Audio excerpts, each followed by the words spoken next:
kurang mana orangnya? Orangnya di dalam. Nanti kita keap. Oh ya, siap. Oke. Melalui kacamata Andin, ikhtiar mengubah persoalan menjadi ibadah. Karena kita tahu semua bahwa di mana ada kesulitan, di situ ada kemudahan. Assalamualaikum warahmatullahi wabarakatuh. Ketemu lagi dulu dengan Ulun, Andin Sofianul. Hari ini kita akan mengunjungi gudang beras atau biasa disebut dengan pabrik beras. Di sini ada tempat penggilingan segala macam. Nanti kita akan tanyakan kepada pemiliknya bagaimana prosesnya. Ikuti terus di kacamata Andin.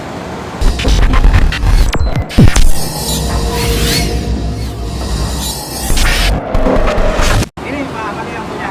Muhammadi, gimana sehat ya? Alhamdulillah. Corona bebas lah. Alhamdulillah. Nah, Ulun habis dari tempat Pak Muwardi mendengar, melihat langsung kehumaan beliau dan beliau menjelaskan proses tentang kehumaan sampai menjadi bani. Nah, ini kebetulan Pak Yani langsung ngajak Ulun. Gitu nah, kita sama-sama ke gudang ini lah. Nah, alhamdulillah sampai pada hari ini pada Pian. Ulun akan mendengar langsung proses mulai dari kehumaan tuh nah di bawah bani sampai ke wadah Pian tuh ya prosesnya dia. Terungkap dulu. Dimasukkan ke dalam. Oh, jadi sudah tutup bani itu kan dari petani dijamur dulu. Oh, berapa lama harus dijamur itu? Oh, sehari. Kalau musim hujan kan ya apa tadi? Oh, menunggu panas. Oh, berarti cuaca juga berpengaruh lah. Oh, pakai oven. Oh, ini ada ovennya sini lah. Oh, pemirsa ternyata ada oven juga di sini ya. Kalau pada dijemur nanti berasnya patah. Jadi kalau kada dijemur beras itu pasti patah lah. Kada bagus jadinya. Habis dari dijemur itu dibawa lagi masuk ke dalam. Didiamkan satu malam lagi. Satu hari dijemur, didiamkan satu malam. Berarti udah 2 hari prosesnya. Kami itu. Oh, lalu jadi langsung dibuat proses. Nah, berapa lama proses itu? 2 hari atau 3 hari. Berapa banyak panen yang digiling menjadi beras?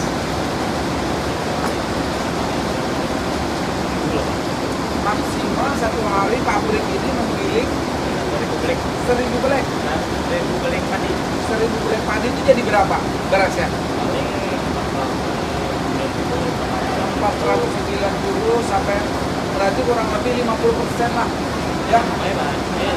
Ya 55% lah, 50%. Jadi dari bani, pemirsa sekalian, perlu saya jelaskan, ternyata dari bani atau padi itu berproses sampai ke pabrik sini. Ternyata pada saat mau melakukan penggilingan padi itu, pertama prosesnya harus dijemur dulu.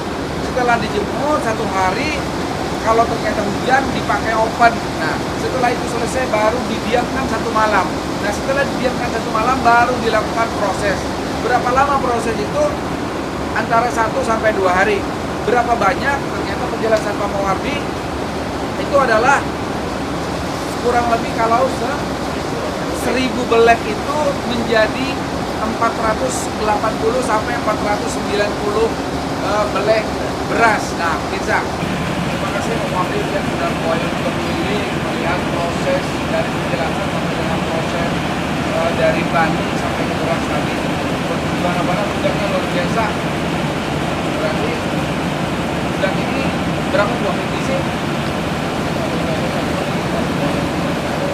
Oh, bukan gudang dia. Oh, punya siapa ini? Punya pondok pesantren. Oh, biasa ya. Jadi dia mengisikan aja ya, jalankan aja. Tapi tadinya punya siapa? Oh, punya dia.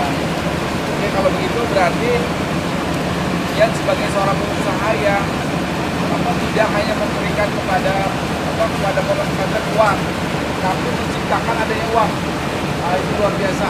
Ini kalau pengusaha seperti ini terus, masyarakat Banjar, masyarakat Indonesia luar biasa.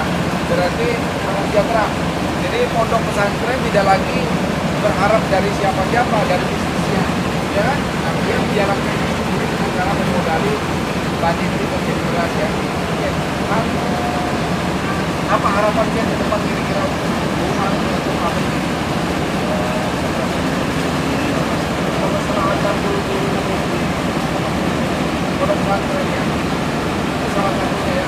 Kalau ke depan yang lebih besar lagi kira-kira selain para guru-guru pondok, itu pondoknya itu ya Pak.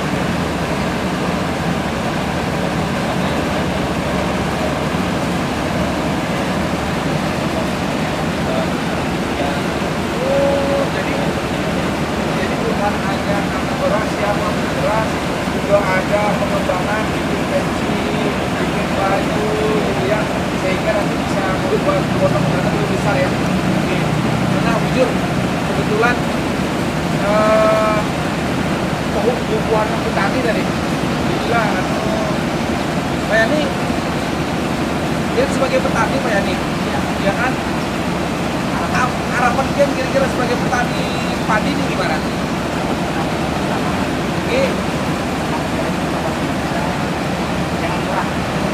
Jangan wow, berarti yang menukar beliau ya. Iya.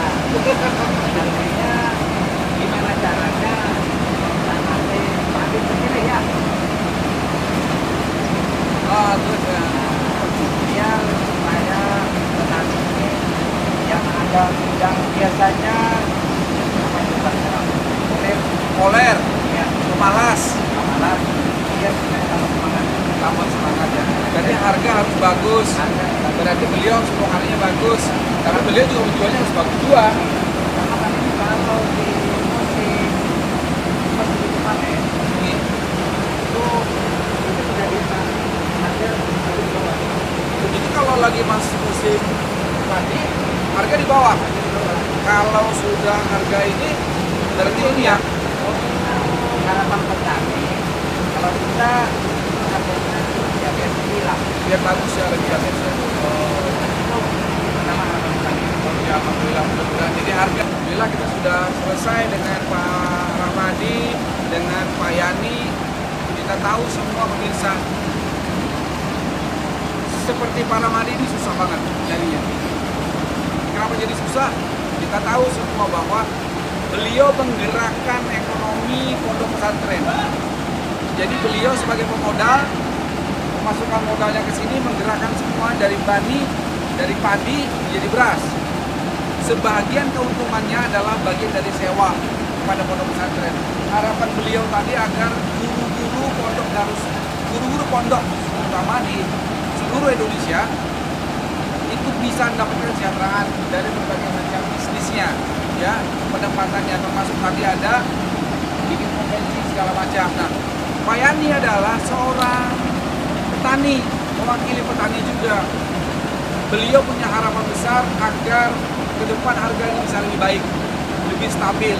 Jadi antara Pak Yani sebagai petani yang hulunya setelah itu nanti diproses oleh yang hilirnya oleh Pak Rahmadi tetap bisa bersinergi. Ya, seperti itu ya kira-kira harapannya ya. Oke.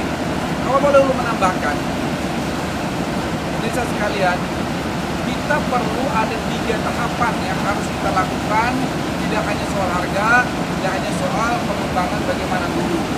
Pertama, kita harus melakukan diversifikasi pertanian dan juga melakukan intensifikasi pertanian. Kenapa jadi 2 itu menjadi variabel yang harus kita lakukan atau kita gerakkan? Sehingga mereka tidak hanya terfokus pada bercocok tanam padi saja.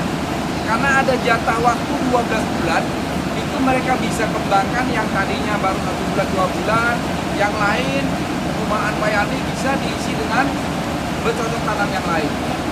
Dan bisa langsung dilakukan pengembangan lagi. Dan yang ketiga terakhir adalah kita harus melakukan modernisasi. Kenapa harus modernisasi? Karena memang bekerja secara manual bagus, tapi untuk kecepatannya akan lebih kurang bagus gitu ya. Nah, ini modernisasi perlu untuk ditambahkan sehingga membuat value daripada petani, value daripada para Rahmadi itu bisa naik semua. Dan inilah menjadi tugas pokok kita semua. Pian, Pak Yani dan Pak Rahmadi serta Pak Muardi adalah bagian dari cahaya-cahaya yang harus kita perlihatkan kepada publik bahwa inilah semua cahaya-cahaya yang akan kita kumpulkan menjadi sinar. Terima kasih pemirsa. Jadi ini sudah selesai. jalan ke episode yang lain, ke tempat yang lain, ketemu dengan cahaya-cahaya Banjar kembali. Ya, terima kasih. Ulun Andin Sofianur, ikuti terus di Kacamata Andin. Assalamualaikum warahmatullahi wabarakatuh. Terima kasih, Mama Muhammadiyah.